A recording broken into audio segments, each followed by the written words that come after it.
Hey guys, I just wanted to give you a quick overview and just remind you some things on your quiz. So you need to know the following things. As you go from a solid to plasma, really solid to a gas is what we focused on, your energy is increasing.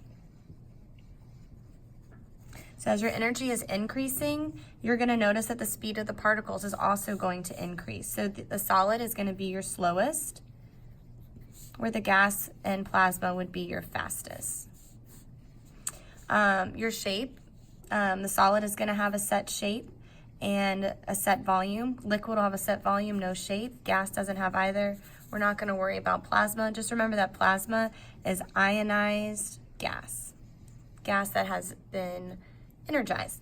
Then we have your kinetic energy. Well, temperature is the average kinetic energy. So if temperature increases, so is your kinetic energy. So that's going to increase also. Your density, typically, this is going to be the lowest density for your solid. It's going to be your highest density, and this is going to be your lowest because it's going to have more space between it. But you can also refer back to this slide that has a little bit more information. And then we looked at an exception, and the exception is going to be water. So you'll notice that water has a negative melting point line between solid and liquid. When everything typically has a positive, this one has a negative slope. So there's the negative, this one has a positive.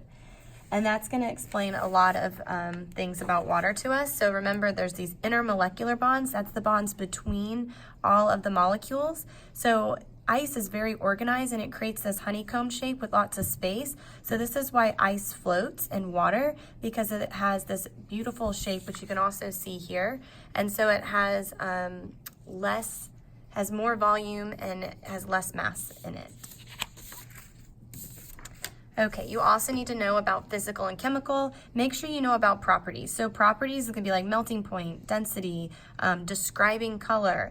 If you're just stating like, okay, this is the flammability, reactivity, toxicity, the rusting, that's physical versus chemical. But for the changes, if you refer back to the slides, you can remember physical changes is a really great one. If we're just dissolving something, these are all going to be physical changes. And then indicators of chemical change is if we actually see a color change. So this is where the color is changing. You might see a solid form, an odor, effervescence is bubbling, but be careful that it's not from boiling. So if it says that energy was added and it boiled, that is going to be a phase change. But if it just said two liquids are mixed together and bubbling happened, then that's effervescence, which means a chemical change.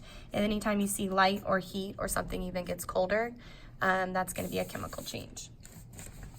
All right, then finally we have all of those phase changes that we talked about.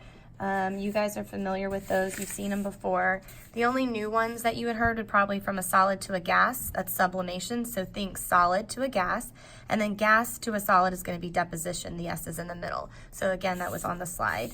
The next thing is a phase diagram. So you need to know all these points on here, the critical point, the triple point. That's where all three phases coexist, solid, liquid, and gas. Be able to label the phases. This is solid, liquid, gas. Know the phase changes going back and forth. And then this is an important fact here to know, is that your normal is going to be at 1 atm. So you're always going to have your pressure up here. You're going to go across to your melting line between your solid and your liquid, and that's going to be your normal melting point. You can find your normal boiling point at 1 atm by going across. So you can see I've labeled these here, and these sheets will be available as PDFs on the Schoology. Also knowing this graph and knowing a little bit about potential and kinetic energy, your kinetic energy is going to be increasing on all the slanted lines where you have all the phases, so solid, liquids, and gas. Where the phase change is changing is where all those bonds, those intermolecular bonds, are being broken. So you don't see an increase in kinetic energy, you actually see an increase in potential energy. So I've made some notes about that, so you'll want to read over it. I'm going to try to summarize it quickly, but if you have any questions on this, please come see me before school tomorrow or after school.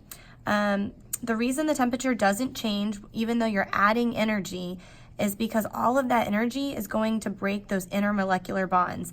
Those are the bonds between the molecules. So if you remember here, when you have this ice, we're going to be breaking these bonds between those water molecules.